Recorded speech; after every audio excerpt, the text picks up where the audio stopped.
Mga kapuso, arestado ang isang teenager dahil sa umunoy kapastusan sa video game na Roblox. Ang kanyang putirya, mga minor de edad na kinakalaro. Narito ang aking pagtutok.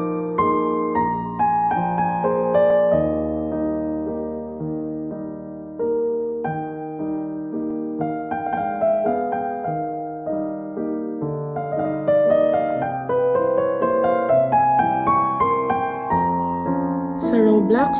So, meron kang task sa Roblox na anong pinapagawa sa'yo?